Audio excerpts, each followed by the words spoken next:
Driving down the street in Belleville, Ontario right now, it's kind of hard to ignore all the extra signage on the side of the road, reminding residents of the Prince Edward-Hastings riding just who they can vote for on October 14th.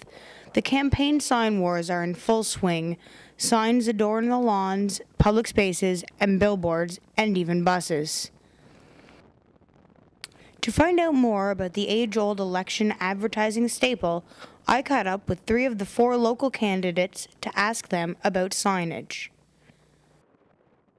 The signage is very important because a lot of people, not everybody, but a lot of people like to go with someone who they think is a winner.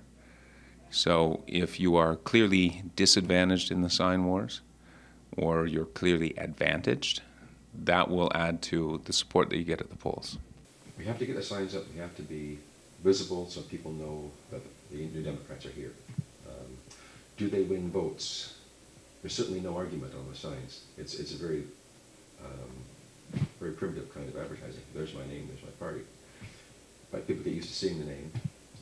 They get used to seeing my name among the others. So we do it.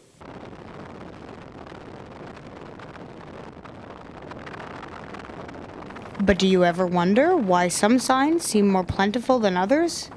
Well, it all comes down to the money the candidates have to spend. This budget, local Green Party candidate Alan Coxwell explains, has a number of factors affecting its size.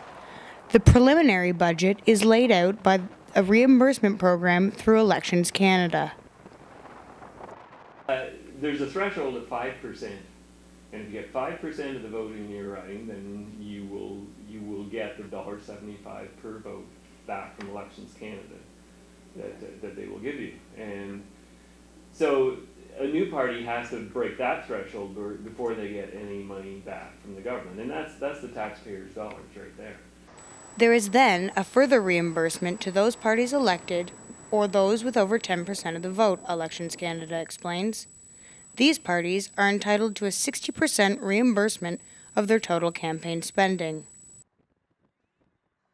These reimbursement policies, Coxwell says, create an unjust imbalance right from the start of the political race. I went to the Election Canada site and found the stats, and in the last quarterly payment, the Conservative Party got $2.5 million from the Canadian taxpayer into their pocket to run this election. So if you take the 2.5 years, well, first if you take the quarterly payment of $2.5 million times 4, it's $10 million. 2.5 years since the last election in January 23rd, 2006, you're up to $25 million that Stephen Harper and the Conservatives have got to run this election. This is a sentiment McMahon echoes. So the incumbent has an advantage because to be an incumbent, you must have received the greatest number of votes. Right. Therefore, you get the greatest amount of money coming back from Elections Canada. And then the incumbent has been working in the community. The incumbent has a lot of contacts, a lot of friends, and a lot of people that, hey, you worked hard for me, I'll donate to your campaign. So there's an advantage, but it's capped. The exact figure, not fresh in my mind. We're nowhere close, so I don't pay any attention to it. It's somewhere in the realm of in the region of $80,000 is the maximum amount of money any candidate in our riding is allowed to spend on a campaign. The cap this year in the Prince Edward-Hastings riding is $90,734.18, according to Elections Canada. And while some parties might easily near that maximum, others don't even come close. I asked the candidates what their overall campaign budget was. I doubt you'll find a candidate who's going to release their budgetary information. But Coxwell has no problem divulging his campaign expenses to the public. Well, our budget started out at $4,500, and we have had people give contributions. I probably had at least another $5,000–6,000 come in, so I probably had $11,000. I didn't have that when we started, but it came in and we spent it all. So while signs are piling up at the street sides, voters beware. The candidate with the most signs may not be the one with the most support. Bylaws in our riding mean candidates are allowed to put up signs in public space without seeking permission. Both Cole and McMahon say they don't feel signs in public space are as effective as those on voter lawns, which clearly identify support. Although he may not have as many signs, Coxwell says that doesn't mean he lacks support. All signs aside, I asked the candidates what campaigning has been like so far and how they think they'll make out in the election. I knew what I was getting into. I was a candidate last time, and I'm a candidate this time, and I intend to be candidate next time, either as an incumbent or as a competitor. I enjoy it. It's a chance to get the word out to people, a chance to stand up and tell people why the Democratic Party is the one that offers the best course for Canada. Personally, on the ground, the response here for us has been great.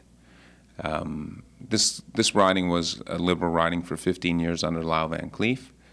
It went narrowly Conservative in 2004. The Conservative incumbent won again in 2006.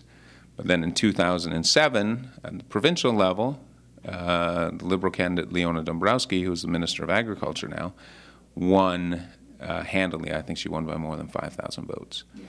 So there's a very strong base of Liberal supporters out there. And this election, more than I've seen in the past too, a lot of people are coming back towards the Liberal Party. According to the national polls, they say no, we're going to do the same damn thing again.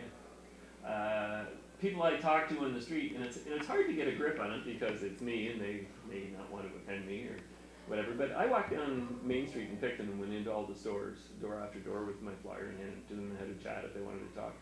And I was amazed.